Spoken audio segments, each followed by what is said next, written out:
Okay lord.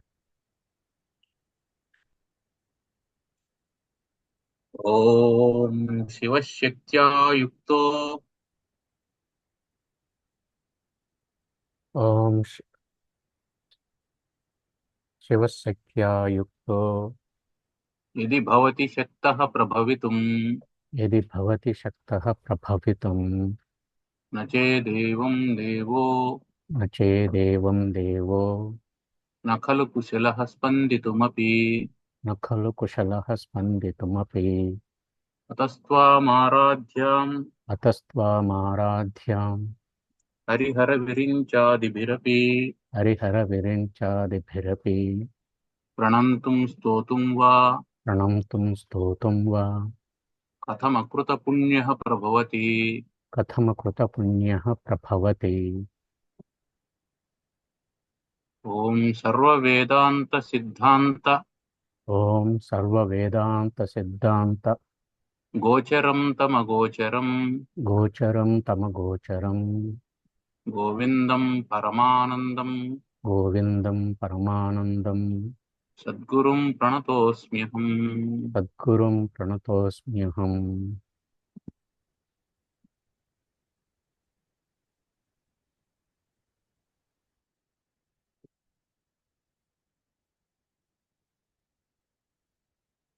మనం వైరాగ్య విషయాన్ని గురించి చర్చించుకుంటూ ఉన్నాం.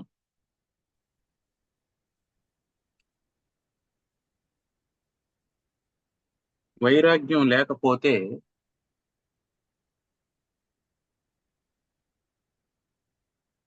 ఖచ్చితంగా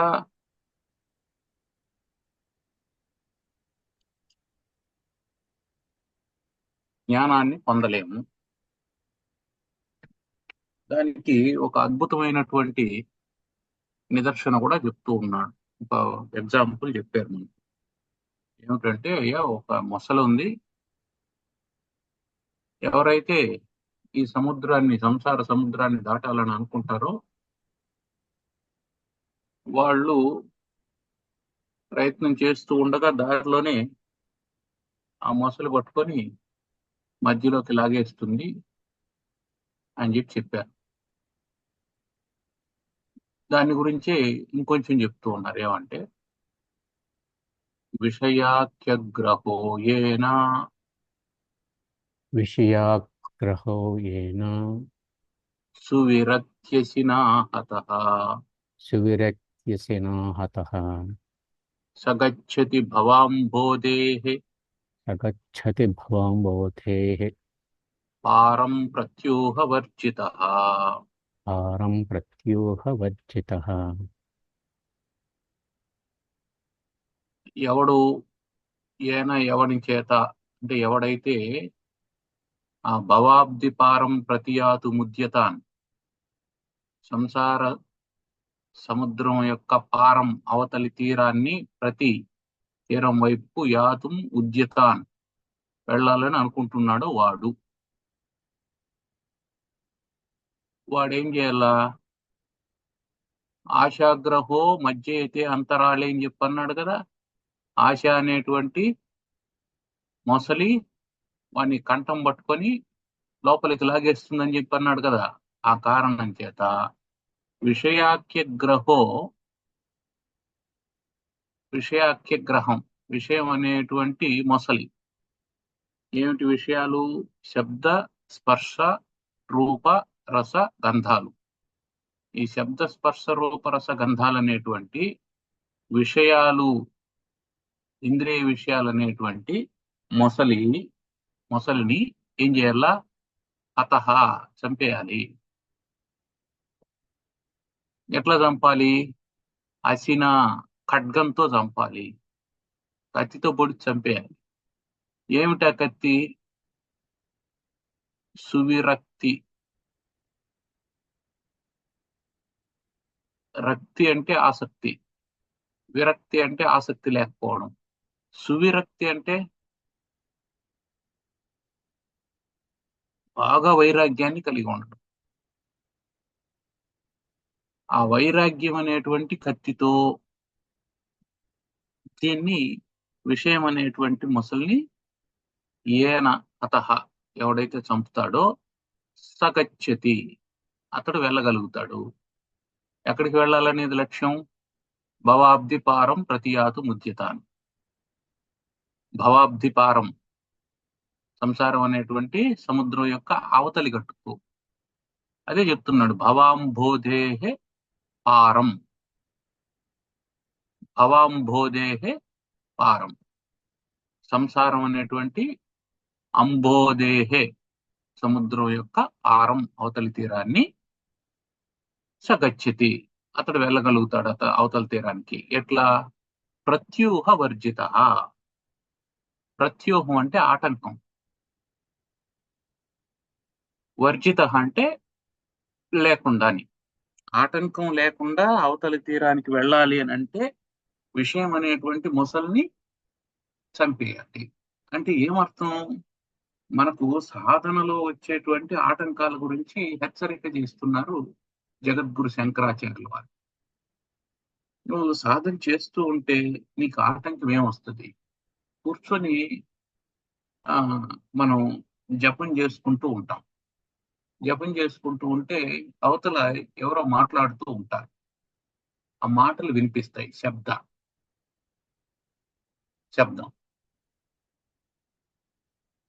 స్పర్శ, మనం కూర్చొని జపం చేసుకుంటూ ఉంటాం, కరెంట్ పోతుంది, వేడిగా ఉంటది, స్పర్శ.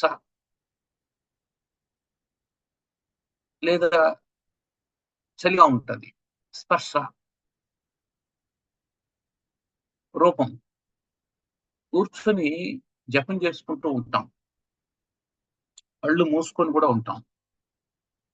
కానీ మనసులోకి నిన్ననో మొన్ననో అంతకుముందో చూసినటువంటి ఏదో రూపం గుర్తొస్తూ ఉంటుంది.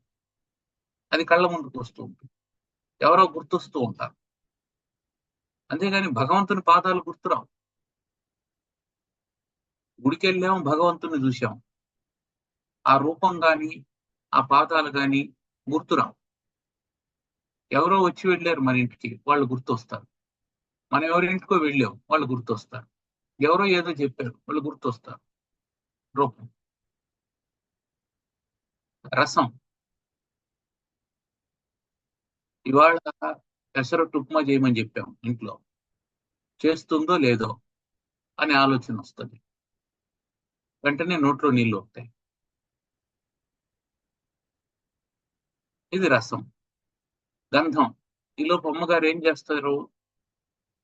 వంటింట్లో మంచి పోపు పెట్టి వంట వండుతూ ఉంటారు. ఆ గంధం, ఆ వాసన వస్తుంది. వీటిల్లో ఏదొచ్చినా మనసు ఏమవుతుంది? భగవంతుని దగ్గర నుంచి దూరంగా వెళ్ళిపోం. అది చాలు, మునిగిపోతాం అంతే. చిన్న రంధ్రం సరిపోతుంది కదా పెద్ద ఓడ మునిగిపోవడానికి. ఓడ ఎంత పెద్దదో అంత రంధ్రం పడాల్సిన అవసరం లేదు. ఓడ ఎంత పెద్దదైనా సరే చిన్న రంధ్రం పడితే చాలు. కాబట్టి మనం ఎంత గొప్ప వాళ్ళైనా సరే ఈ విషయాలనేటువంటి రంధ్రాలు, విషయాఖ్య గ్రహం, అది రంధ్రం కాదు, మొసలది, అది పట్టుకునేస్తుంది. అందువల్ల ఏం చెప్తున్నాడంటే, నువ్వు సాధనకు ఉపక్రమించడమే చాలా జాగ్రత్తగా ఉపక్రమించాలి. ఎందుకు చాలా జాగ్రత్తగా ఉపక్రమించాలి అని అంటే, నీ చుట్టూ కాదు, నీ లోపల నీకు కనిపించని శత్రువులు ఉన్నాయి. కనిపించే శత్రువుతో నువ్వు పోరాటం చేయొచ్చు. నీ లోపలే ఉన్నటువంటిది నీకు నిన్నటి వరకు అనుకూలంగా ఉన్నటువంటిది ఇప్పుడు కూడా అవసరమైనటువంటిది. శబ్దగ్రహణం ఇప్పుడు కూడా అవసరమే, స్పర్శ నీకు ఇప్పుడు కూడా అవసరమే, రూపం అవసరం. అంటే పంచేంద్రియాల యొక్క విషయాలన్నీ కూడా నీకు ఇప్పుడు కూడా అవసరమే నువ్వు సాధన చేసేటప్పుడు. అవి లేకుండా కాదు, అవి ఉండాలి. కాకపోతే నీ పరిధిలో ఉండాలి, నీ పర్మిషన్ తో పనిచేయాలి. You have to filter them. అది లేకుండా కాదు, ఉండాలి. శబ్దము. గురువు చెప్పేటువంటి శబ్దాన్ని నువ్వు వినాలి. గురువు చెప్పేటువంటి మంత్రాన్ని నువ్వు వినాలి.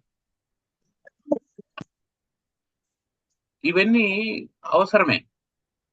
శబ్ద స్పర్శ రూప రసగంధాలు సాధనలో కూడా అవసరం. బహిరంగ సాధనలు చేసేటప్పుడు అవసరం.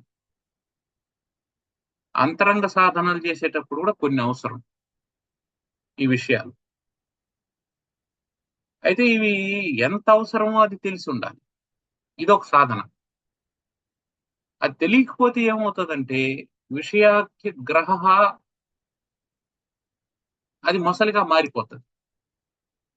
ఈ విషయం మనకు అనుకూలంగా మారాలి, సాధనకు అనుకూలంగా మారాలి. ఈ శబ్ద స్పర్శ రూప రసగంధాలు ఏ విధంగా పంచేంద్రియాల చేత గ్రహించబడతాయో ఈ పంచేంద్రియాలన్నీ మన సాధనకు అనుకూలంగా కావాలి. కన్ను భగవంతుణ్ణి చూడాలి, చెవి భగవన్నామాన్ని వినాలి, కాళ్ళు చేతులు భగవంతునికి సేవ చేయాలి, నాలుక భగవన్నామాన్ని ఉచ్చరించాలి, యజ్ఞ హోమాన్ని ముక్కు పీల్చుకోవాలి. ఇది జరుగుతూనే ఉండాలి. ఇది బహిరంగమైనటువంటి సాధన.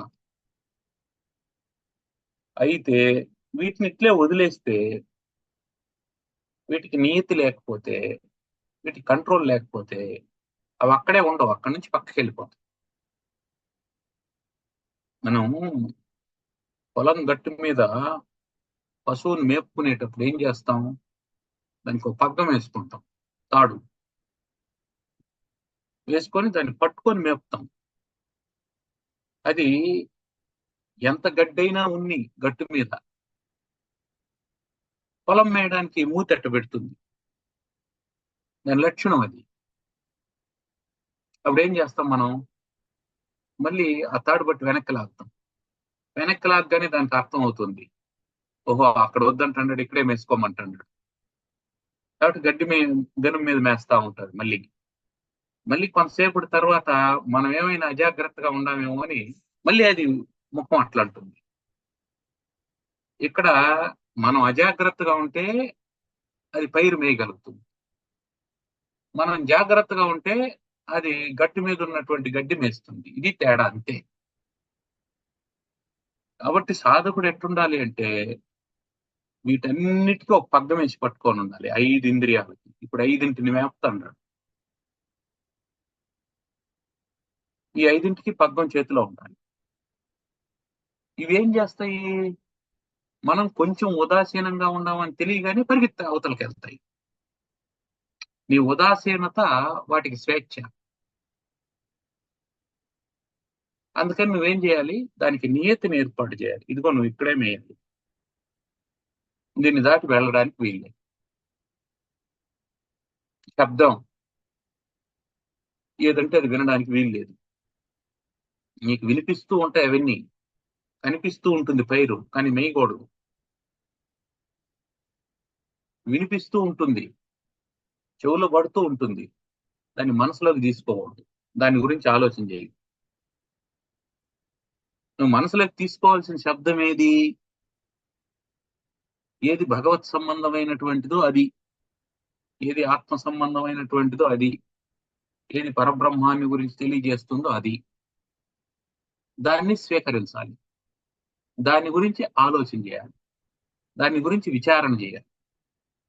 తద్భిన్నమైనటువంటి దాన్ని పరిత్యజించాలి. కాబట్టి విషయాఖ్య గ్రహో ఏన సువిరక్తేసిన, అక్కడ ఏమన్నాడు? ఆశాగ్రహం అన్నాడు పైన. అయ్యా ఆశ అనేది ఒకటి ఉంటుంది. ఆ ఆశ ఎట్లా పుడుతుంది అంటే ఈ శబ్ద స్పర్శ రూపరస గంధాలే ఆశ. వాటి యొక్క సింప్లిఫికేషన్ రూపమే ఆశ. ఆశ అంటే కోరికనే కదా. కోరిక దేనికి సంబంధించి ఉంటుంది? శబ్ద స్పర్శ రూప రస గంధాలకు సంబంధించినటువంటి కోరిక. కోరిక ప్రాథమికంగా రెండు రకాలుగా ఉంటుంది. ఏమిటి అంటే లేనిది రావడం, ఉన్నది పోవడం, ఇంతే. కోరిక. లేనిది రావడం, ఉన్నది పోవడం. ఇట్లా 2 రకాలుగా ఉంటుంది కోరిక. ఆ లేనిది రావడం అనే చోట ఏముంటది? విషయాలన్నీ ఉంటాయి. శబ్ద, స్పర్శ, రూప, రస, గంధ. నీకు నచ్చినటువంటి మాటలే వినాలి. నచ్చని వినకూడదు. ఎవరో మాట్లాడుతున్నారు. అతన్ని మెల్లగా మాట్లాడుకోమని చెప్పండి. కాసేపు మాట్లాడకుండా ఉండమని చెప్పండి అని అంటాం. కారణం ఏంటి? నచ్చలేదు. కాబట్టి అదొద్దు. ఎవరో ఒక పాట పాడి ఆపారు. బాబు ఇంకో పాట పాడవా? చాలా బాగా పాడుతున్నావు. నచ్చింది ఇంకొంచెం కావాలి. కాబట్టి ఆశ ఎప్పుడు 2 రకాలుగా. ఒకటి నచ్చిన దాన్ని పొందడం, నచ్చని దాన్ని పోగొట్టుకోవడం. కాబట్టి ఈ నచ్చడం, నచ్చకపోవడం అనే కీలకమైనటువంటి పాయింట్ ఒకటి ఉంది. అది పొందడం, పోగొట్టుకోవడం కాదు. ఈ నచ్చడం, నచ్చకపోవడం అనేటువంటి పాయింట్ చాలా కీలకమైనటువంటి. ఆ నచ్చడం, నచ్చకపోవడం అనేది దేనికి సంబంధించింది అంటే విషయాలకు సంబంధించింది. శబ్ద, స్పర్శ, రూప, రసగంధాలకు సంబంధించింది. నాకు ఈ వాసన నచ్చుతుంది. ఓ 36 రకాల సెంటు బాటలు పెట్టుంటాను. దాంట్లో ఒకటి ఎన్నుకుంటాడు. ఏం దాన్నే తీసుకున్నావు అంటే నాకు ఈ వాసన నచ్చుతుంది అని. వాసన ఒకటే, కానీ నచ్చడం, నచ్చకపోవడం అనేది ఉంది చూశారు, అది బంధం అవుతుంది. అది బంధం అవుతుంది. ఈ నచ్చడం, నచ్చకపోవడం అనేది బంధం అవుతుంది. ఈ నచ్చడం, నచ్చకపోవడం అనే దానికి విషయం ప్రధానమైనటువంటి కారణం అవుతుంది. కాబట్టి ఇప్పుడు ఏం చేయాలా? దీన్ని సువిరక్తి అశిన. అసి అంటే ఖడ్గం, బాగా పదునెక్కినటువంటి ఖడ్గం. ఏమిటా ఖడ్గం అంటే సువిరక్తి అశన. రక్తి అంటే ఆసక్తి. ఆసక్తి ఎక్కడ వస్తుంది? ఆసక్తి అంటే కావాలనే కోరుకోవడం, లేదా వద్దని అనుకోవడం. అది ఎక్కడ వస్తుంది అనుకున్నాం? విషయాల్లో వస్తుంది అనుకో. అంటే ఇంద్రియ విషయాల వల్ల ఆసక్తి ఏర్పడుతుంది. కాబట్టి విరక్తి అంటే అర్థం ఏంటంటే ఇంద్రియ విషయాల మీద అజమాయిషి ఉండడం విరక్తి. ఇంద్రియ విషయాల మీద అజమాయిషి ఉండడమే విరక్తి. ఈ అజమాయిషి ఎట్లుండాలి? మళ్ళీ దీనికి ఆ ఎక్సెప్షనల్ కేసెస్ ఉండకూడదు. ఎక్సెప్షనల్ కేసెస్ ఉండకూడదు. చిన్న ఎలుక వచ్చింది ఇంట్లోకి, చిన్నదే కదా ఉండనీలే అని అనుకోకూడదు. చిన్నదైనా కూడా కొరుకుతుంది. పెద్ద ఎలుకే కొరకాల్సినటువంటి అవసరం ఏం లేదు. చిన్న ఎలుక కూడా కొరుకుతుంది. చిన్న పాము వచ్చింది ఇంట్లోకి, చిన్నదే కదా పోనీలే అని అనుకోకూడదు. చిన్నదానికి కూడా విషయం ఉంది. అది కూడా కట్టేస్తుంది. అంటే విషయం అనేది చిన్నది పెద్దదిగా,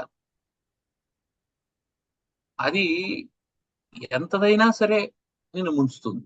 అందుకని ఆ విరక్తి అనేది ఎట్లుండాలి? సువిరక్తి, పూర్ణమైనటువంటి విరక్తి ఉండాలి. పూర్ణమైనటువంటి విరక్తి ఉండాలి. ఇది వద్దు అంటే వద్దు అంతే. అయ్యా ఆ, నేను ఉప్మా తినను. ఆ, నేను ఉప్మా తినను. ఉప్మా తినను కానీ దాంట్లో జీడిపప్పు వేస్తే తింటాను. అయ్యా నేను ఉప్మా తినను. నేను ఉప్మా తినను కానీ దానికి కరివేపాకు పొడి ఉంటే తింటాను. అయ్యా నేను ఉప్మా తినను. నేను ఉప్మా తినను కానీ అందులో మంచి అల్లం చట్నీ ఉండి నెయ్యి ఉంటే తింటాను. ఇప్పుడు వైరాగ్యం ఉందా లేదా? నేను తినను అన్నప్పుడు అబ్బా ఎంత వైరాగ్యం ఉంది అని అనుకో. నువ్వు ఎప్పుడైతే ఎక్సెప్షనల్ కేసు చెప్తున్నావో, దానికి పలానా ఉంటే తింటాను, పలానా ఉంటే తింటాను, జీడిపప్పు వేస్తే తింటాను అని చెప్పి అన్నావో, అప్పుడు నీకు వైరాగ్యం ఉన్నట్టా లేనట్టా? వైరాగ్యం లేనట్టే. అందుకని సువిరక్తుడు కమ్మంటాడు. ఇప్పుడు ఇది ఎక్స్ట్రా కదా నీది. నువ్వు అదనపు కోరిక కదా కోరుతున్నావు. నీ ఆశ అదనపు ఆశ అయిపోయింది. నాకు జీడిపప్పు ఉంటేనే తింటాను అని అంటే జీడిపప్పు లేదనేటువంటి బాధ కూడా ఒకటి ఉంటది మళ్ళీ నీకు. నాకు అది పడదు, నేను తినలేదు అనడం వేరు. నాకు అది నచ్చదు, నేను తినలేదు అనడం వేరు. నాకు వద్దు, నేను తినడం అనడం వేరు. తినను అంటే మూడు రకాలు ఉంటాయి. ఒకటి నీకు పడకుండా తినకుండా ఉండొచ్చు. నీకు నచ్చకుండా తినకుండా ఉండొచ్చు. నీకు వద్దు కాబట్టి తినకుండా ఉండొచ్చు. నీకు శరీరానికి పడదు కాబట్టి తినకపోవడం అనేది ఇది వైరాగ్యం కాదు. ఇది వైరాగ్యం కాదు. నీకు నచ్చలేదు కాబట్టి నేను తినను అనేది వైరాగ్యం కాదు. దాన్ని నచ్చేటట్లు చేస్తే, లేదా ఇది నచ్చకపోవడం అనేది కొంతకాలం నచ్చుతుంది, కొంతకాలం నచ్చదు. ఒకప్పుడు నీకు నచ్చనటువంటిది ఇంకొకప్పుడు నచ్చచ్చు. ఒకప్పుడు కాఫీ తాగకుండా ఉండేటువంటి వాడు పెళ్ళైన తర్వాత వాళ్ళ ఆవిడ కాఫీ చక్కగా పెడుతూ ఉంటే వాళ్ళ ఆవిడ కాఫీకి అడిక్ట్ అయిపోవచ్చు. లేదా అంతకుముందు కాఫీ బాగా తాగుతాన్నాడు, పెళ్లి చేసుకున్నాడు, వాళ్ళ ఆవిడ కాఫీ పెట్టడం రాదు, అందువల్ల కాఫీ మానేసి ఉండొచ్చు. దీని అర్థం ఏమిటంటే నచ్చకపోవడం వల్ల వద్దన్నాడు. నచ్చకపోవడం వల్ల.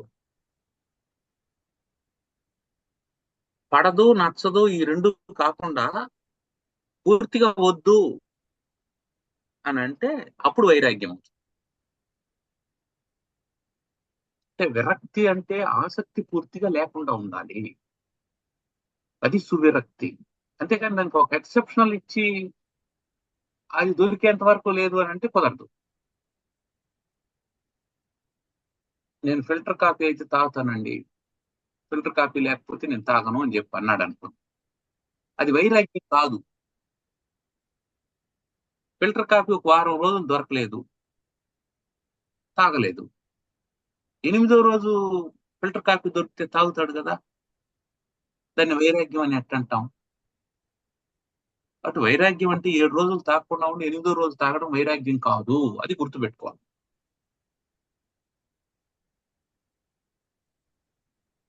నాకు పలానా హోటల్లో దోశ అయితే నచ్చుతుంది. ఉహు, అది కూడా వైరాగ్యం కాదు. కాబట్టి శబ్ద, స్పర్శ, రూప, రస, గంధాల్లో దేని పట్ల ఆసక్తి లేకుండా ఉండాలి. ఆసక్తి ఉంది అంటే ఏమర్థం? అది భగవత్ సంబంధమైనటువంటి ఆసక్తిగా ఉండాలి. ఇది జాగ్రత్తగా గుర్తుపెట్టుకోవాలి. మళ్ళీ వస్తు సంబంధమైనటువంటి ఆసక్తి నిన్ను బంధం లేక పడేస్తుంది. భగవత్ సంబంధమైనటువంటి ఆసక్తి నిన్ను బంధ విముక్తుడిని చేస్తుంది. ఎందుకు అంటే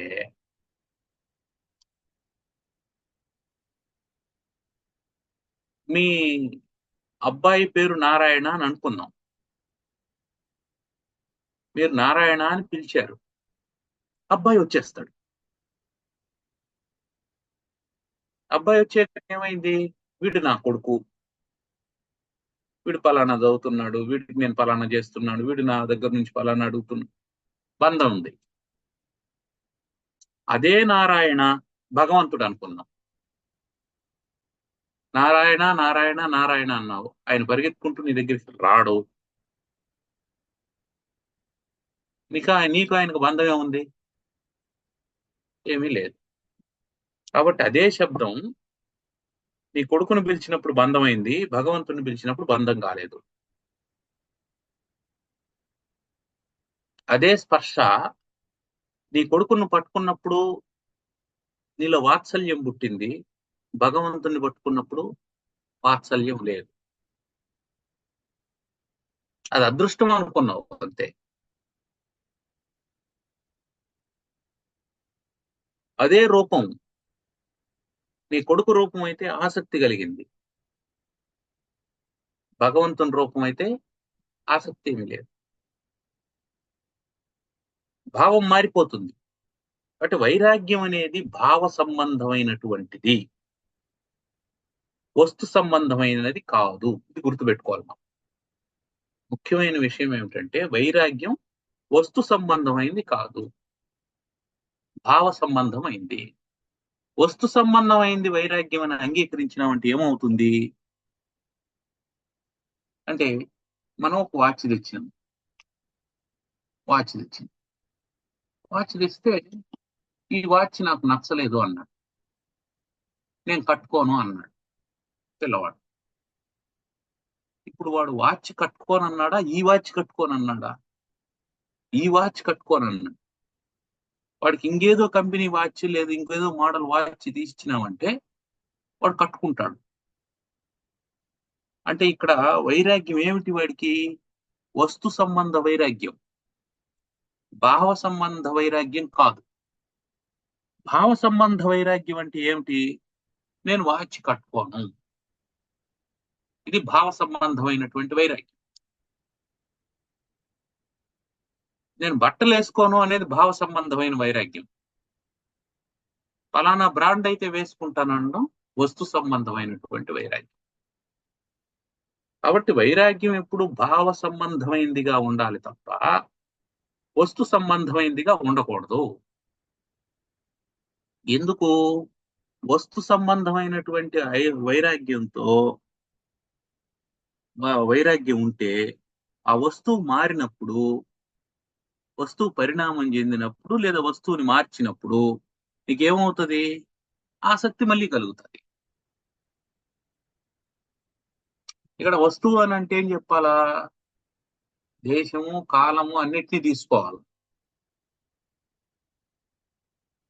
నాకు చలికాలం నచ్చదు అని అంటే అర్థం ఏమిటి? వేసవి కాలం నచ్చుతుంది అని.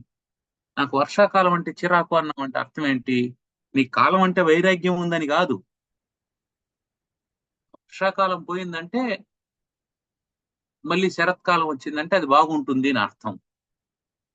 అంటే ఇక్కడ వస్తు సంబంధమైనటువంటి వైరాగ్యం శాశ్వతమైనటువంటి వైరాగ్యం కాదు, అది సాధనకు ఉపకరించేటువంటిది కూడా కాదు. కాబట్టి వైరాగ్యం భావ సంబంధమైనదిగా ఉండాలి, భావంలో విరక్తి రావాలి. ఎప్పుడు భావంలో విరక్తి వస్తుందో అప్పుడు విషయాలు వాటంతటికవే తగ్గిపోతూ వస్తాయి. శబ్దస్పర్శ రూపరసగంధాలు, నాకు ఫలానా ఆయన పాడితే పాట నచ్చుతుంది, ఫలానా ఆయన గానం నాకు నచ్చుతుంది అని అంటే అర్థం ఏంటి? అది వస్తు సంబంధమైనటువంటి వైరాగ్యం. ఇంకెవరో పాడుతున్నారు, ఆయన నచ్చదు నాకు, వినను నేను అని టేప్ రికార్డర్ కట్టేశాం, టీవీ ఆఫ్ చేశాం. దాని అర్థం ఏంటి? నీకు పూర్తిగా శబ్దం అనేటువంటి విషయం పట్ల ఆసక్తి పోయిందని కాదు, అక్కడ వస్తు సంబంధమైనటువంటి వైరాగ్యం ఉంది, భావ సంబంధమైన వైరాగ్యం లేదు. కాబట్టి సువిరక్తి అంటే అర్థం ఏంటంటే భావ సంబంధమైన వైరాగ్యం, వస్తు సంబంధమైన వైరాగ్యం కాదు. అది మనం గుర్తుపెట్టుకోవాల్సింది. కాబట్టి ఎవడైతే సువిరక్తుడవుతాడో ఆ సువిరక్తి అనేది ఏమవుతుంది? అది ఖడ్గం లాంటిది, అది పదునైనటువంటిది. వస్తు సంబంధమైన వైరాగ్యం, వైరాగ్యానికి పదును లేదు అని అర్థం, పదును లేదు అని. అందువల్ల వస్తు సంబంధమైనటువంటి వైరాగ్యానికి పదును ఉండదు, భావ సంబంధమైనటువంటి వైరాగ్యానికి పదును ఉంటుంది. ఒక వస్తువు నచ్చనప్పుడు దానికి ఎకనామిక్స్ లో చెప్తూ ఉంటాడు, దానికి ప్రత్యామ్నాయ వస్తువు కాఫీ బదులు టీ. రైల్లో పోతూ ఉన్నాం, పొద్దున్నే కాఫీ తాగాలని అనిపించింది, కాఫీ రాలేదు, టీ వచ్చింది, ఏదో ఒకటి తాగుతాం. కాఫీ రాలేదు కదా అనేసి తాగడం ఆపేసినామా? అంటే అది దొరకనప్పుడు అయినా వైరాగ్యం ఉందా? వస్తు సంబంధమైన వైరాగ్యం కూడా శాశ్వతంగా ఉండదనడానికి ఇది ఒక ఎగ్జాంపుల్. మళ్ళీ ఏం చేస్తావు, దాన్ని ఆల్టర్నేటివ్ గా వాడుకో. కాబట్టి వైరాగ్యం అనేది మనిషికి భావగతమైతే తప్ప వైరాగ్యం అలవాటు కాదు. వస్తు సంబంధమైన వైరాగ్యం అని అనలేం. అది ఖడ్గం కాదు, దానికి పదునుండదు. నేను తినను నేను తినను అని అన్నాం. ఈ నేను తినను అంటే ఏం తినవు అంటే నేను టిఫిన్ తినను. దాని అర్థం ఏంటి? నేను టిఫిన్ తిన్నంటే భోజనం తింటాననే కదా అర్థం. నేను భోజనం కూడా తిన్ను అని అంటావా? లేదు. ఇక్కడ వస్తు వైరాగ్యమే తప్ప భావ వైరాగ్యం లేదు. నేను ఉపవాసం ఉన్నాను. ఉపవాసం అంటే ఏమిటి? నీ నిర్వచనం ఏమిటి? ఉపవాసానికి ఒక్కొక్కరి నిర్వచనం ఒక్కో రకంగా ఉంటుంది. రోజుకు ఒక పూట తినడమే ఉపవాసం అని ఒక ఆయన అంటాడు. అదేం లేదు, 3 పూట్ల తినొచ్చు, భగవంతుని ధ్యానం చేసుకుంటూ ఉంటే అదే ఉపవాసం అని ఒక ఆయన అంటాడు. ఇంకొక ఆయన ఏం చెప్తాడు? ఏం లేదు, ఉడికించని ఆహారం ఏది తిన్నా అది ఉపవాసమే అని అంటాడు. పండ్లు తినొచ్చు అని చెప్పండి. ఇంకొక ఆయన ఏమంటాడు? క్షీరం ఆహారం కాదండి, దాన్ని తీసుకోవచ్చు, అది ఉపవాసమేను అంటాడు. ఇంకొక ఆయన మంచినీళ్ళు తాగితే ఉపవాసం అంటాడు. అంటే ఇక్కడ ఇక్కడ మనం గుర్తుపెట్టుకోవాల్సింది ఏంటంటే ఎవరికి వైరాగ్యం లేదనేది గుర్తుపెట్టుకోవాలి. ఒక వస్తువు పట్ల వైరాగ్యం ఉందే తప్ప భావ వైరాగ్యం లేదు. ఇది మనం గుర్తుపెట్టుకోవాలి. ఇక భావ వైరాగ్యం అంటే ఏమిటి? నేను తిన్ను అంటే ఇంక తినకూడదు అంతే. అదైతే తింటాను, ఇది తిన్ను అంటే అది వైరాగ్యం కాదు. అదైతే తింటాను అన్నప్పుడు అర్థం ఏంటి? అది నిన్ను ఆకర్షించింది అని అర్థం. అది ఆకర్షించింది అంటే అది విషయమే కదా. ఆ విషయం అన్నప్పుడు అదేమవుతుంది? అది మళ్ళీ నీకు బంధం అవుతుంది. మజ్జయతే అంతరాలే. అది మళ్ళీ నిన్ను కంటే నిగృహ్య మజ్జయతే అంతరాలే. అది మళ్ళీ నీ మెడను పట్టుకొని లోపలికి లాగేస్తుంది. కాబట్టి అప్పుడు మళ్ళీ ప్రత్యూహం ఏర్పడుతుంది. ప్రత్యూహం అంటే ఆటంకం ఏర్పడుతుంది. కాబట్టి సాధనకు ఆటంకం రాకుండా, ప్రత్యూహవర్జిత ఆటంకం లేకుండా ఉండాలి అని అంటే ముందు విషయాల పట్ల భావ వైరాగ్యం ఉండాలి. వస్తు వైరాగ్యం కాదు, భావ వైరాగ్యం ఉండాలి. అట్లా ఎవరికైతే భావ వైరాగ్యం అలవడుతుందో స గచ్చతి పారం, వాడు అవతలి తీరానికి వెళ్ళగలుగుతాడు. అవతలి తీరం ఏది? మోక్షము. అవతలి తీరం మోక్షం. ఆ మోక్షం అనేటువంటి అవతలి తీరానికి వెళ్ళాలి అంటే అతనికి ఈ ప్రత్యూహం ఉండకూడదు, అంటే ఆటంకం ఉండకూడదు. ఆటంకం లేకుండా వెళ్ళాలి. కాబట్టి ముందుగా ఆటంకాలు ఏమి ఉన్నాయో మనకు శంకరాచార్యులు వారు చెప్తున్నారు. మోక్షానికి ప్రధానమైనటువంటి ఆటంకం ఆశ. ఆశ ఇన్ ద సెన్స్, ఆశ అంటే అర్థం ఏంటంటే విషయాలే ఆశ, విషయాల పట్ల ఆసక్తుడు కావడమే ఆశ. ఆ విషయాలని పోగొట్టుకోవచ్చునా అంటే పోగొట్టుకోవచ్చు. పోగొట్టుకోవచ్చు, వైరాగ్యంతో పోగొట్టుకోవచ్చు. వైరాగ్యంతో పోగొట్టుకోవచ్చు. వైరాగ్యం ఎలా ఉండాలి? వస్తు రూప వైరాగ్యం ఉండకూడదు, భావరూప వైరాగ్యం ఉండాలి. వస్తు వైరాగ్యం అనేది అది వైరాగ్యం కాదు. ఫలానా వస్తువు నీకు నచ్చకపోవడం అనేది అది వైరాగ్యం కాదు. ఇది చెప్పి అటు తర్వాత ఏమంటే విషమ విషయ మార్గే विषमविषयमार्गे गच्छतो नच्च बुद्धेः गच्छतो नच्च बुद्धेः प्रतिपदमभियातो प्रतिपदमभियातो मृत्युरप्येष विद्धि। मृत्युरप्येष विद्धि। इत सुजन गुरुक्त्या इह सुजनगुरुक्त्या गच्छत स्वस्य युक्त्या गच्छत स्वस्य युक्त्या प्रभवति फलसिद्धिः अभवति फलसिद्धिः। सत्यमित्येव विद्धि। सत्यमित्येव विद्धि। విషమ విషయ మార్గే మార్గై గచ్చతో మార్గే గచ్చతో ఇబ్బంది లేదు.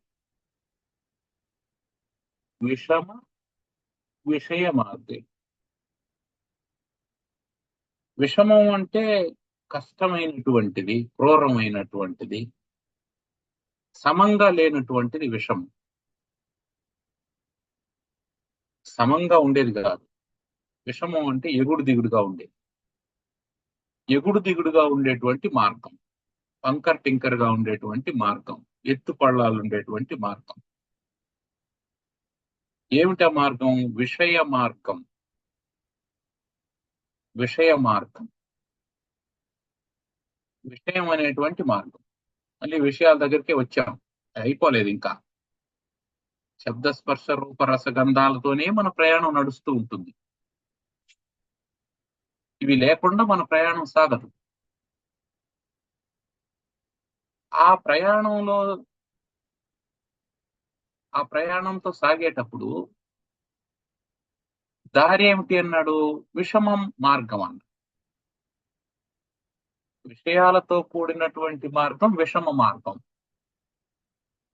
విషమ మార్గం అంటే సమంగా లేనటువంటి మార్గం. It is not a plain road. రాళ్ళుండయి, రప్పలుండయి, ముళ్ళుండయి, గోతులుండయి, ఎత్తు పల్లాలు అన్నీ ఉండయి. అట్లాంటి మార్గంలో గచ్చత వెళ్తూ ఉన్నటువంటి వాడు, సాధారణమైనటువంటి వ్యక్తి ఆ దారిలో నడుస్తూ ఉన్నాడు అని అర్థం. సాధన మొదలు పెట్టేటువంటి వాడు, వాని దారి ఏది? విషమ మార్గం, విషమ విషయ మార్గం. ఇప్పుడు సరే, దారి ఎట్లా ఉంది, వీడెట్లా ఉన్నాడు? దారి అందరికీ ఒకే రకంగా ఉంటుంది. నడక మొదలు పెట్టేవాడికి, నడుస్తున్న వాడికి, మొదలు పెట్టాలనుకునేవాడికి, మొదలు పెట్టనటువంటి వాడికి, నా వల్ల కాదనుకునేవాడికి, దారి బాగలేదనుకొని ఆపేసేవాడికి, అందరికీ దారి ఒకటే.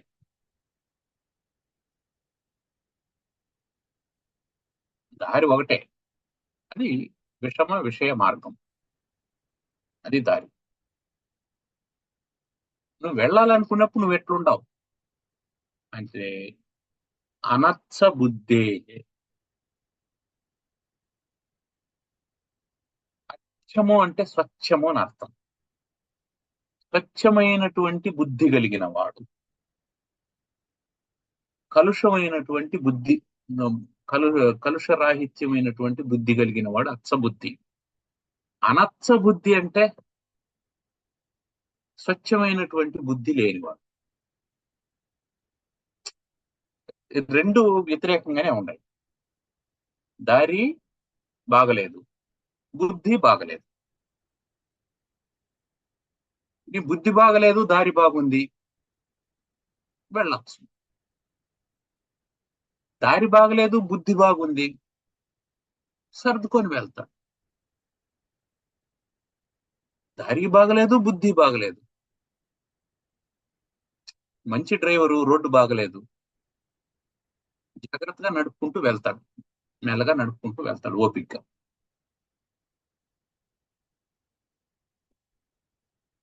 మంచి డ్రైవర్ అయితే. రోడ్డు బాగుంది, మంచి డ్రైవరు, ప్రయాణం సాగుతుంది. రోడ్డు బాగుంది, డ్రైవర్ కొంచెం దుడుకైనటువంటి వాడు, పర్వాలేదు, రోడ్డు బాగుంది కాబట్టి ప్రయాణం నడుస్తుంది. ఇక్కడ రెండు అట్లాగే ఉన్నాయని చెప్పాను. విషమ విషయ మార్గము, అనత్స బుద్ధి. దారి ఎట్లుంది, నీ బుద్ధి ఎట్లుంది.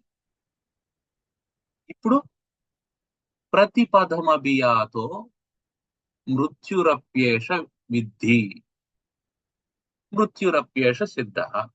రెండు కరెక్టే, ఇబ్బంది. ప్రతి పదం అడుగు మార్చి అడుగు వేస్తా ఉంటే ప్రతి అడుగులోనూ అభియాత వెళ్తూ ఉంటే మృత్యురప్యేష విద్ధి, ప్రతి అడుగు మరణమే అని తెలుసుకో. లేదా ప్రతి అడుగులోనూ మరణమే ఉంటుంది. సిద్ధ అన్నామంటే మరణం ఉంటుంది అని, విద్య అంటే మరణం అని తెలుసుకో అని అర్థం. ప్రతి అడుగు మరణంతో సమానం. ఎందుకు? దారి బాగలేదు, బుద్ధి బాగలేదు, ఇంకా అడుగడుగున మరణమే ఉంది. వాడు దుడుకైనటువంటి వాడు దారి చూసుకొని నడపడం లేదు కాబట్టి ఈ అడుగులో యాక్సిడెంట్ కాదు అని మనం ఎక్కడ గ్యారంటీ ఇవ్వలేము. అంటే ఇక్కడ రెండు చెప్తున్నాడు. ఒకటి విషయ మార్గం ఉంది, రెండోది ఏమిటి, నీ బుద్ధి బాగలేదు. మళ్ళీ మనం సాధన చతుష్టయ సంపత్తి దగ్గరికి వెళ్ళాలి. సాధన చతుష్టయ సంపత్తి దగ్గరికి వెళ్తే నిత్యానిత్య వస్తు వివేకం ఉండాలి. ఇది దారి. ఏది నిత్య వస్తువో దాని మీదకి వెళ్ళాలి, అనిత్య వస్తువు మీదకి వెళ్ళకూడదు. సమాధి షట్క సంపత్తి ఉండాలి, అది లోపలికి ఇంద్రియాదుల నిగ్రహం అంతా ఉండాలి. అది అచ్చబుద్ధి. ఈ రెండింటినీ మళ్ళీ మనకు గుర్తు చేసే ప్రయత్నం చేస్తుంది, గుర్తు చేస్తుంది. విషమ విషయ మార్గం, అనత్స బుద్ధి. విషమ విషయ మార్గం పోవాలంటే ఏం చేయాలి? నిత్యానిత్య వస్తు వివేకం తెలియాలి, అనిత్య వస్తువును వదిలేయాలి, నిత్య వస్తువును పట్టుకోవాలి. అప్పుడు మార్గం సుగమం. అనచ్చ బుద్ధి పోయి అచ్చబుద్ధి రావాలంటే ఏం చేయాలి? నిర్మలమైనటువంటి బుద్ధి రావాలంటే శమదమాది గుణాలని అలవాటు చేసుకో, అప్పుడు అచ్చబుద్ధి వస్తుంది. ఇప్పుడు ప్రతిపదం అభియాతో అచ్చబుద్ధి వచ్చిన తర్వాత ప్రతిపదం నడుస్తూ ఉంటే అప్పుడు మృత్యు ఉండదు, అప్పుడు అమృతత్వ సిద్ధి కలుగుతుంది. సరే, ఇప్పుడు ఏం చేయాలా? అడుగు మార్చి అడుగు వేస్తే భయంగానే ఉంది. అందుకని ఏం చెప్పినాడు? హిత సుజన గురుక్త్యా గచ్చతః స్వస్య యుక్త్యా. ప్రయాణం ఆపేమని చెప్పలేదు. గచ్చతః, ప్రయాణం చేస్తూనే ఉండాలి, గమ్యం వైపు ప్రయాణం చేస్తూనే ఉండాలి. అయితే హిత సుజన గురుక్త్య స్వస్య యుక్త్య. హిత, హితులైనటువంటి వారు, నీ మేలు కోరేటువంటి వాడు. ముందు నీకు మేలేదో కీడేదో కూడా తెలిసి ఉండాలి. ఎవరికో ఒకరికి జబ్బు చేసింది, అతను నొప్పులతో బాధపడుతూ ఉన్నాడు. ఈ నొప్పులన్నీ పోవాలంటే నువ్వు ఆల్కహాల్ పుచ్చుకున్నావంటే నొప్పులు పోతాయని ఒకడు కొంత ఆల్కహాల్ తెచ్చిచ్చాడు. ఇంకా అది అలవాటు అయిపోయింది. ఇప్పుడు అది హితమా అహితమా? కాబట్టి ఏది హితమో ఏది అహితమో తెలుసుకొని ఉండాలి మొదట. అందువల్ల ఎవడు హితుడో ఎవడు అహితుడో తెలుసుకోవాలి. తర్వాత సుజనుడు, మంచివాడు, సజ్జనుడు, తర్వాత గురువు. అంటే స్నేహితుడు, మంచివాళ్ళు, గురువులు, ఈ మూడితో పాటు స్వస్వయుక్త్య, స్వస్య యుక్త్య, స్వస్య తన యొక్క యుక్తి చేత, హితుడు ఒక మాట చెప్తాడు, సుజనుడు ఒక మాట చెప్తాడు, గురువు ఒక మాట చెప్తాడు. అయితే ఇవన్నీ ఒకటిగా ఉండాలనేమీ లేదు. మూడు రకాలుగా ఉండొచ్చు, లేదా ఒకటే 3 రకాలుగా కూడా చెప్పచ్చు. అప్పుడు పనిచేయాల్సింది ఏంటి? స్వస్య యుక్త్యా, నీ యుక్తి పనిచేయాలి, నీ బుద్ధి పనిచేయాలి. దారి బాగలేదు, నీ బుద్ధి బాగలేదు. ఎవరినో అడిగావు, హితుడైనటువంటి వాడిని, కొంచెం ఇట్లా డైవర్ట్ తీసుకొని అటెల్లు అని చెప్పాను. ఎక్కడ డైవర్ట్ చేసుకోవాలంటే లెఫ్ట్ డైవర్ట్ తీసుకోవాలి. ఇంకో సుజనుడు కనిపించాడు, ఆయన రైట్ డైరెక్షన్ లో వెళ్ళు, రైట్ డైవర్షన్ తీసుకో అని చెప్పన్నాడు. గురువు కనిపించాడు, గురువు ఈ దారిలో నువ్వు వెళ్ళలేవు గాని హెలికాప్టర్ ఉంటే చూసుకో అని చెప్పన్నాడు.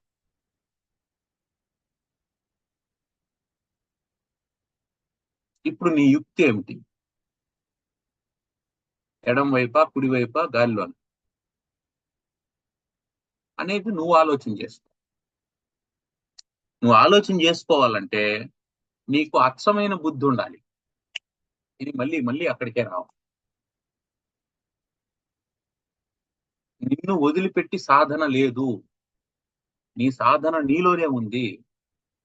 కాబట్టి నువ్వు బయట ఏదో చూస్తాను, బయట ఏదో చేస్తాను కాదు, లోపల ఏం చేస్తాను అనేది ముఖ్యం. అది సాధన. బయట నేను అది తినడం లేదండి, ఇది తినడం లేదండి, ఇది సాధన కాదు. నేను అది మాట్లాడడం లేదండి, ఇది మాట్లాడడం లేదు, అది చదవడం లేదు, ఇది చదవడం లేదు, లేదా నేను భగవద్గీత చదువుతున్నాను, ఇది సాధన కాదు. అది కాదు సాధన అంటే. లోపల ఏం చేస్తున్నావు, విషయాలతో ఎలా డీల్ చేస్తున్నావు, అది సాధన. శబ్దాన్ని ఎలా డీల్ చేస్తున్నావు, స్పర్శను ఎలా డీల్ చేస్తున్నావు, ఇది సాధన. కాబట్టి అచ్చబుద్ధి రావాలి. అచ్చబుద్ధి ఉన్నటువంటి వాడు స్వయుక్తి చేత, తన స్వయుక్తి చేత, తన బుద్ధి చేత, తన తెలివి చేత గచ్చత వెళ్ళాలి. వాళ్ళు చెప్పినారని వెళ్ళిపోకూడదు. ఒక పద్యం ఉంటది, వినదగునెవ్వరు చెప్పిన వినినంతనే వేగపడక వివరింపదగున్ కని కల్లా నిజము తెలిసిన మనుజుడెపో నీతిపరుడు మహిళోసుని అని చెప్పారు. కాబట్టి హితులైనటువంటి వాళ్ళు, సుజనులైనటువంటి వాళ్ళు, గురువులైనటువంటి వాళ్ళు ఏం చెప్తారో వినాలి. ఎందుకు వినాలి? ఎందుకు వినాలి? ఇందాక మనం ఏమనుకున్నాం, నీ లోపల సాధన నువ్వే చేసుకోవాలనుకున్నాం కదా. మళ్ళీ గురువు ఎందుకు, హితుడు ఎందుకు, సుజనుడు ఎందుకు? అసలు వాళ్ళ అవసరం ఏముంది అంటే, బాబు ఈ విషమ విషయ మార్గంలో వాళ్ళు ఇది వరకు ప్రయాణించినటువంటి వారు కాబట్టి వాళ్ళు నిన్ను డైరెక్ట్ చేయగలరు, నిన్ను గైడ్ చేయగలరు. అందుకోసం వినాలి. గురువు అంటే ఏమిటి? నీకంటే ముందు సాధన చేసిన వాడు గురువు. సుజనుడు అంటే ఏమిటి? నీకంటే ముందు సాధన చేసిన వాడు. హితుడు అంటే ఏమిటి? నీకంటే ముందు సాధన చేసిన. వీళ్ళందరూ నీకంటే ముందు సాధన చేసిన వాళ్ళు. పేర్లు వేరు, అందరూ సాధకులే. పేర్లు వేరువేరుగా ఉన్నాయి, వాళ్ళందరూ సాధకులే. ఆ సాధకులు కాకపోతే నీకు పేరు ఏదైనా నీకు ఉపయోగం లేదు. సాధకుడు కాకపోతే గురువు అనే పేరున్నే ఉపయోగం లేదు. గడ్డ ఉంది, దండలు వేసుకొని ఉన్నాడు, కాషాయం కట్టుకొని ఉన్నాడు, సాధన లేదంటే ఉపయోగం లేదు. ఎందుకంటే నీకేమి సహాయపడలేడు, నీకేమి సహాయపడలేడు. అందుకని నడిచినటువంటి వాడు మాత్రమే దారి చూపించగలడు. వీళ్ళంతా ఎట్లుంటదంటే, ఒక వ్యక్తి ఒక ప్రయాణం చేస్తున్నాడు. ప్రయాణం చేస్తూ ఉంటే దారిలో కొంత దూరం వెళ్ళేటప్పటికి ఒక ఏరు అడ్డం వచ్చింది. అది ప్రవహిస్తూ ఉంది, వెడల్పుగా ఉంది, నీళ్లు బాగా ప్రవహిస్తూ ఉన్నాయి. ఇతనేమో కొత్తవాడు. ఆ నీళ్లు ఎంత లోతున్నాయి, ఏరులో బురద ఎక్కడుంది, సుడిగుండాలు ఎక్కడున్నాయి, ఇసుక ఎక్కడుంది, రాళ్ళు ఎక్కడున్నాయి, ఎటువైపు వెళ్తే దారి ఉంటది, ఎటువైపు ప్రమాదం, అసలు ప్రవాహం ఎంత వేగంతో వస్తుంది, ఇవంతా ఇతనికి తెలియదు, కొత్తవాడు కాబట్టి. ఆ గట్టున ఒక అతను ఉన్నాడు.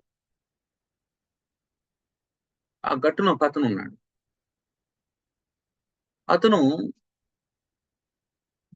గురుడ్డివాడు.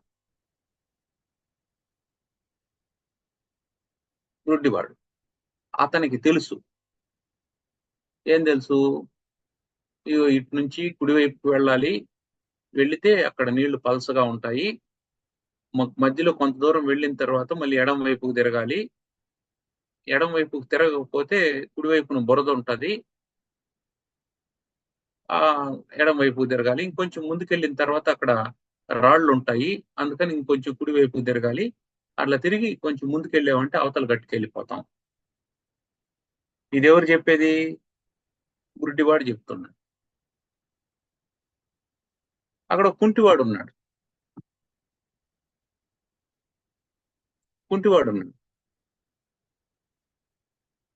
వాడికి గుడ్డివాడు ఇవన్నీ చెప్తూ ఉన్నాడు.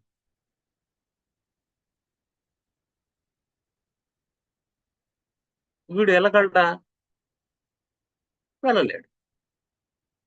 ఇప్పుడు కాళ్ళు లేవు, ఏం చేయాలా? ఇప్పుడు ఎవరు దాటిస్తారు ఇతన్ని?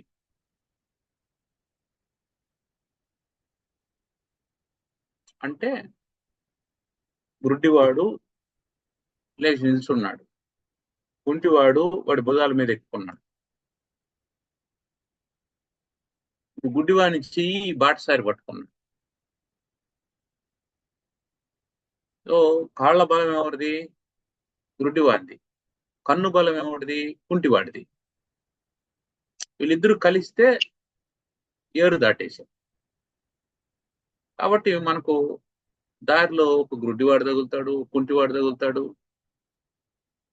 అంటే కేవలం శాస్త్రం తెలిసిన వాళ్ళు కొంతమంది ఉంటారు, కొంతమంది వాళ్ళ సాధన వాళ్ళు చేసుకుంటా ఉంటారు. స్వామి నాకేమన్నా, ఏం చెప్పేది లేదు, నువ్వు కూడా నాలాగా సాధన చేసుకో అంటాడు. ఎలా మొదలు పెట్టాలో తెలియదు. అందుకని హిత సుజన గురు ఉక్త్యా, వాళ్ళ మాటలతో ప్లస్ స్వస్య యుక్త్యాచ, తన యుక్తితో. వాళ్ళ మాటలను వినాలి, దానికి తన యుక్తిని జోడించాలి, తన నాలెడ్జ్ని జోడించాలి, తన డిస్క్రిమినేషన్ ని జోడించాలి, తన వివేచనను జోడించాలి. జోడిస్తే అప్పుడేమవుతుంది? ప్రభవతి ఫలసిద్ధి. ఫలసిద్ధి కలుగుతుంది. ఏమిటి ఫలం? మోక్షం.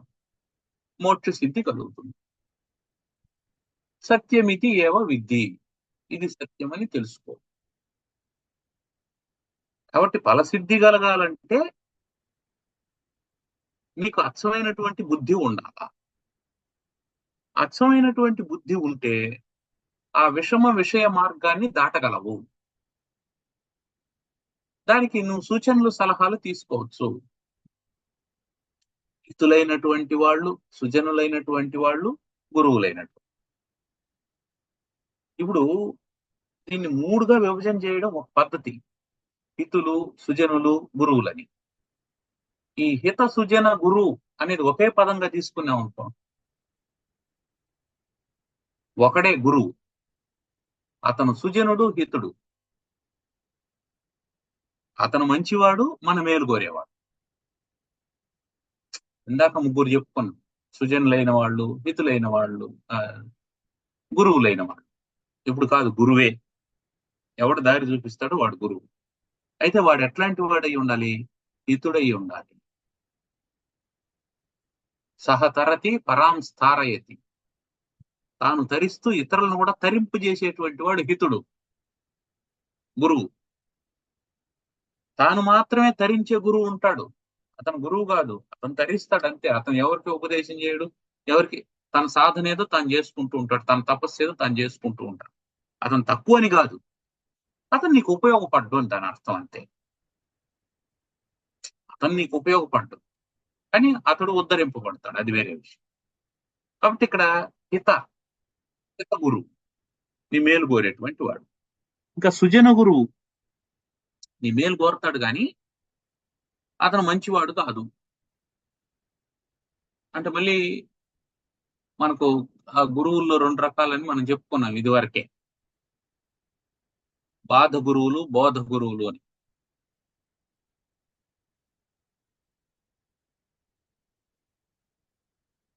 బాధ గురువులు ఏం చేస్తాడు, శిష్య విత్తాపహారులు. బోధ గురువులు శిష్య చిత్తాపహారులు. శిష్యుని యొక్క హృదయంలో ఉండే బాధను పోగొట్టేవాడు సుజన గురువు. శిష్యుని దగ్గర ఉండేటువంటి ధనాన్ని లాగేసుకొని కల్లిబుల్లి మాటలు చెప్పేటువంటి వాడు సుజన గురువు కాదు. అది దాని అర్థం. ఆ రెండింటిని, హిత సుజన అనే వాటిని గురువుకు విశేషణాలుగా తీసుకున్నా ఉంటే సరిపోతుంది. అయితే ఎంత హితుడైనా, ఎంత సుజనుడైనా గురువు మాటల్ని విన్న తర్వాత స్వస్య యుక్తి, తన యుక్తిని జోడించుకోవాలి అని శంకరాచార్యులు వారు చెప్తున్నారు. ఎందుకు అనంటే ప్రతి వ్యక్తి భిన్నంగా ఉంటాడు, ప్రతి వ్యక్తి ఆలోచన భిన్నంగా ఉంటుంది, ప్రతి వ్యక్తి ప్రారంధము భిన్నంగా ఉంటుంది. అందువల్ల నా ప్రారంధాన్ని అనుసరించి నా సాధన నేను చేస్తూ ఉంటాను, అది నీకు కుదరదు. మనం ఏమనుకుంటామంటే ఎవడి కొలతలు వాడు తీసుకొని చొక్కా కుట్టుకోవాలి. మనం ఏం చేస్తాం, ఒక కామన్ కొలతోటి పెట్టుకుంటాం, ఎక్స్ అని, ఎక్సెల్ అని, డబుల్ ఎక్సెల్ అని. ఇదేమిటి, కామన్ కొలత. అది ఈ వయసు వాడికి ఇది సరిపోతుంది అని అనగలమా? ఆ వయసులో ఒకడు కొంత లావుగా ఉండేవాడు ఉంటాడు, వాడికి తరువాత సైజు కావాల్సి వస్తుంది. అంతకంటే పెద్ద వయసులో ఉండేటువంటి వాడు సన్నగా ఉండేవాడు ఉంటాడు, వాడికి దానికంటే కింద సైజు కావాల్సి వస్తుంది. అంటే దీని అర్థం ఏంటి, ఇక్కడ నువ్వు యుక్తిని పాటించకపోతే, నీ వయసు ఎంత అండి అని చెప్తాడు, నా వయసు 40 ఏళ్ళు స్వామి అంటాడు. అయితే ఎక్సెల్ తీసుకో అని చెప్పి అంటాడు. ఎక్సెల్ తీసుకున్నాం, ఎక్సెల్ తీసుకున్నాం, స్వామి ఇది నాకు పట్టలేదు అని అంటే, 40 ఏళ్ళోడికి ఎక్సెల్లే అంతే, అదే శాస్త్రం. అదే శాస్త్రం కాదని చెప్పలేదు, కానీ ఇతను 40 ఏళ్ళ వయసులో ఎంతలా ఉన్నాడు, డబుల్ ఎక్సెల్ సైజులో ఈయన ఉన్నాడు. కాబట్టి ఇక్కడ యుక్తి ఏమిటి అంటే, ఎక్సెల్ తీసుకోవడమే కరెక్టే కాదని చెప్పలేదు, ట్రయల్ రూమ్ లో వేసి చూస్తాం, అయ్యా ఇది నాకు సరిపోవడం లేదు, నెక్స్ట్ సైజ్ అని చెప్పాను. నువ్వు ట్రయల్ రూమ్ పోకుండా బ్లైండ్ గా తీసుకొని వచ్చేసినావంటే అది పట్టదు. మళ్ళీ వాడు నేను దీన్ని మార్చుకోను అంటాడు, ఇంకోటి కొనడానికి మీ దగ్గర డబ్బులు లేదు, వృధా అయిపోతుంది. చొక్కా కాబట్టి వృధా అయిపోతే పోయింది అనుకుంటాం, ఎవరికో ఒకటికి ఇచ్చేస్తాం. జీవితం అయితే అందుకని స్వస్య యుక్త్యా ముఖ్యమైనటువంటి విషయం. గురువులు చెప్తారు, రకరకాలైనటువంటి గురువులు ఉన్నారు ప్రపంచంలో. ఒక ఆయన ధ్యానం చేయి చాలు అంటాడు, నీకు అన్ని కలుగుతుంది అంటాడు. ఒక ఆయన ధ్యానం వల్ల ఏం ప్రయోజనం లేదు, జ్ఞానమే కైవల్యం అంటాడు. ఒక ఆయన ఇవన్నీ వద్దు, భగవంతుని నమ్ముకో, పూజ చేసుకో నిత్యం అంటాడు. ఇంకొక ఆయన ఏమంటాడు, ఒక మంత్రోపదేశం ఇస్తాను దాన్ని చెప్పుకో చాలు అని అంటాడు. ఇంకొక ఆయన ఏమంటాడు, ఇక్కడంతా నువ్వు ఇవన్నీ చేసినావు అంటే లాభం లేదు, హిమాలయాలకు పోతేనే నీకు ముక్తి అంటాడు. ఇంకొక ఆయన ఏమంటాడు, అవంతా వద్దు, మానవత్వమే దైవత్వం, నీకు ఉన్నటువంటి దాంట్లో ఎంతో కొంత దాన ధర్మాలు చేస్తూ ఇట్లా ఉండు అని అంటాడు. దీంట్లో ఇది తప్పు ఇది ఒప్పు అని మనం చెప్పలేము. అన్ని వాళ్ళందరూ అనుభవించి చెప్పేటువంటివి. ఒకే భగవద్గీతకి రామానుజాచార్యులు విశిష్టాద్వైత పరంగా వ్యాఖ్యానం రాశారు, మధ్వాచార్యులు ద్వైత పరంగా వ్యాఖ్యానం రాశారు, శంకరాచార్యులు అద్వైత పరంగా వ్యాఖ్యానం రాశారు. అర్థమైందా గురువుల్లో ఎన్ని రకాలు ఉంటారనేది? ఇప్పటికే ఒకే భగవద్గీత ఒక్కొక్క గురువుకు ఒక్కో రకంగా కనిపించింది. ఇప్పుడు మన యుక్తి పనిచేయాలి. ద్వైతమా అద్వైతమా విశిష్టాద్వైతం అనేది మన యుక్తి. అక్కడ మన యుక్తి పనిచేయకపోతే ఏమవుతుంది? కన్ఫ్యూజన్ అయిపోతుంది. కన్ఫ్యూజన్ అయినప్పుడు, క్లారిటీ లేనప్పుడు నువ్వు ఏ దారి గుండాను వెళ్ళలేవు. జంక్షన్ ఉంది, 3 రెక్కమాన్లు నాటేశారు, 3 రెక్కమాన్ల మీద ఒకే పేరు రాశారు. ఇది సమస్య. ఇప్పుడు దారి ఉంది, ఇది తూర్పు, ఇది పడమర, ఇది ఉత్తరం, 3 వైపు 3 రెక్కమాన్లు నాటేశారు. 3 రెక్కమాన్ల మీదన ఒకే పదం రాశారు, ఒకే ఊరి పేరు రాశారు, మోక్షము అని. ఇది మోక్షమే, అది మోక్షమే, ఇది మోక్షం.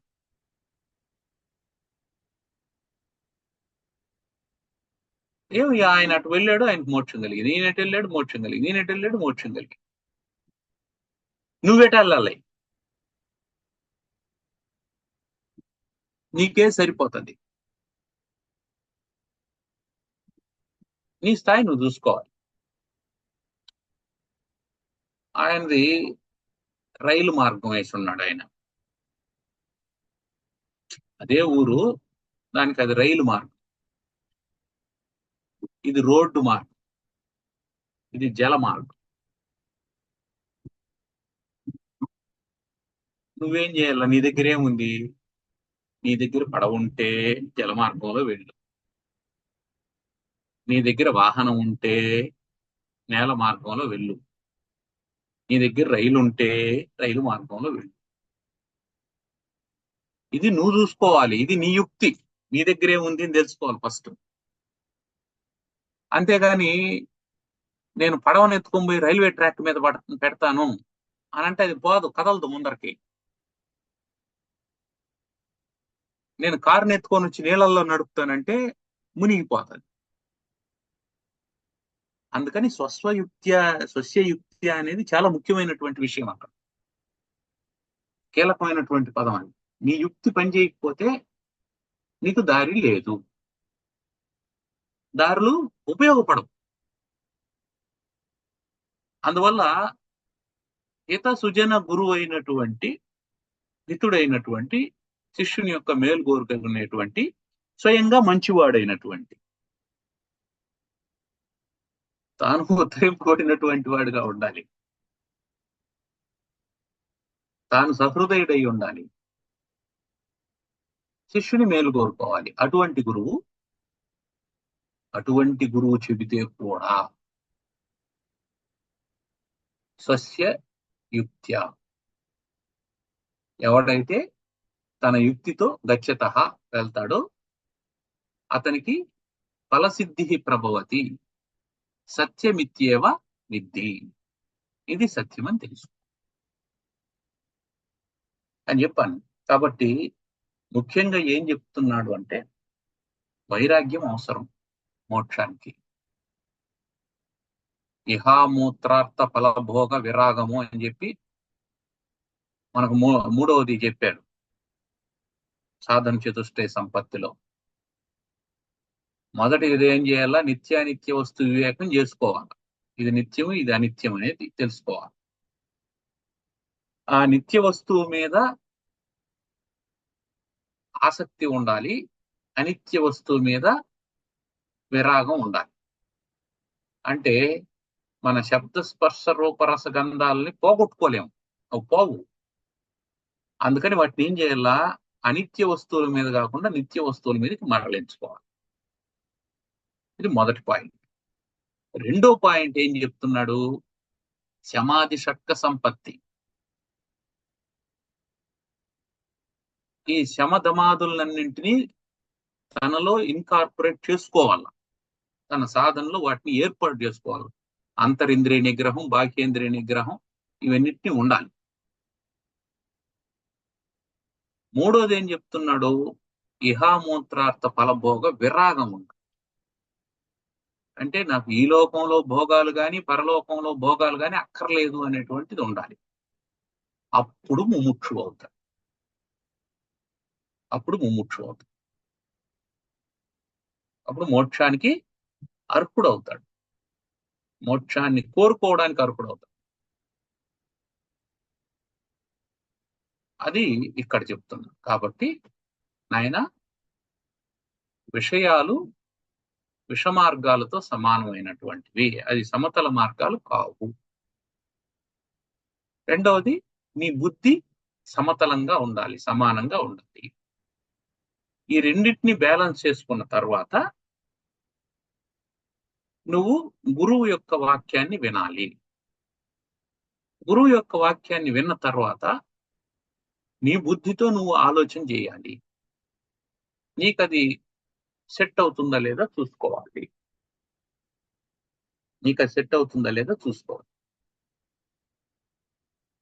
ఒక ట్రాక్టర్లో షూస్ తీసుకొని వచ్చి పోసేశారు ఒక స్కూల్లో, యూనిఫామ్ షూస్ తెచ్చి పెట్టేశారు. ఇప్పుడు ఏం చేయాలా? ఒకడు పొడవుగా ఉండేటి వెతుకుందాం, ఒక 4-5 ఏళ్ల పాటు వేసుకోవచ్చు అని చెప్పి అనుకున్నాడు అనుకో, అది ఊడిపోతుంది. ఈ చిన్నవి ముచ్చటగా ఉండే, ఇవి బాగుండాయి అని చెప్పి ఎత్తుకున్నాడు, అది పట్టదు. అటు చేయాల్సింది ఏంది? నీకు ఏది సరిపోతుందో దాన్ని ఎన్నుకోవడం. వాళ్ళేమో కంపెనీ నుంచి తెచ్చి కుమ్మరించేశారు. గురువు అంతే, ఆయన అనేకమైనటువంటి విషయాలు చెప్తూ ఉంటాడు. కారణం ఏంటంటే ఆయనకి చాలా జీవితం ఉంది, చాలా అనుభవం ఉంది, చాలా సాధన చేశాడు, రకరకాలైనటువంటి ఉదాహరణలు చెప్తూ ఉంటాడు, రకరకాలైన గ్రంథాలు చదువు ఉంటాడు. ఆ విజ్ఞానం అంతా ఉంటుంది కాబట్టి దాన్ని అంతా కుప్పపోస్తూ ఉంటాడు. నువ్వు కన్ఫ్యూజ్ కావాల్సిన అవసరం లేదు. ఇది నాకు సరిపోతుంది, ఇది నాకు సరిపోదు వదిలే, అంతే. మొహమాటం ఏం అక్కర్లేదు. గురువు గారు చెప్తున్నారండి, పర్వాలేదు. అది నీకు కుదరనప్పుడు గురువు గారు చెప్పినా ఏమి ఇబ్బంది. అంటే మీరు ఏదో వివేక్ చూడమని పాఠం చెప్తున్నాడు కాబట్టి ఏదైనా చొక్కా కొనిద్దాం అని అనుకున్నాం. చొక్కా కొనిద్దాం అని అనుకున్నప్పుడు నా సైజ్ చూసుకోవాలి, హితగా ఉండాలి, నాకు హితమైనటువంటిదిగా ఉండాలి. అట్లా కాకుండా ఏదో అప్పుడే పుట్టినటువంటి పిల్లల కోసం రంగురంగుల బట్టలు పెట్టుంటారు. ఆహా, ఇది చాలా డిజైన్ బాగుంది, అద్భుతంగా ఉంది, దీన్ని ఇద్దాము అని చెప్పి ఇచ్చినారంటే ఏం చేయాలా నేను? అది నేను వేసుకోవడానికి వీలవుతుందా? అందువల్ల స్వస్య యుక్త్యా, నీ యుక్తి చేత నువ్వు దాన్ని ఆలోచన చేసుకొని నిర్ణయం తీసుకోవాలి అని చెప్తాం. ఇక్కడ మనం గుర్తుపెట్టుకోవాల్సింది ఏమిటి? మొహమాట పెట్టడం లేదు, ఫోర్స్ చేయడం లేదు, నిన్ను బంధించేసి నువ్వు ఒప్పుకోవాల్సిందే అని చెప్పి అనడం లేదు. నీకు స్వేచ్ఛ ఉంది, స్వతంత్రం ఉంది, ఆలోచించమని చెప్తున్నాడు. అది ఇందులో ఉన్నటువంటి వైశిష్ట్యం. సరే, ఏమన్నా సందేహాలు ఉన్నాయండి?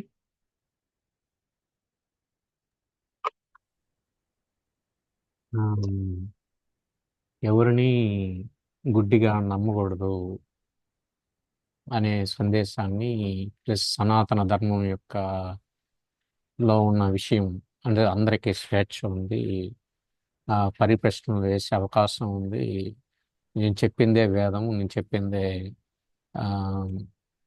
విని తీరాలి, నమ్మి తీరాలి అని కాకుండా నీ యొక్క స్వతంత్ర బుద్ధిని ఉపయోగించి చేసుకోవాలి. చక్కగా ఏమైనా ప్రశ్నలు ఉన్నాయండి?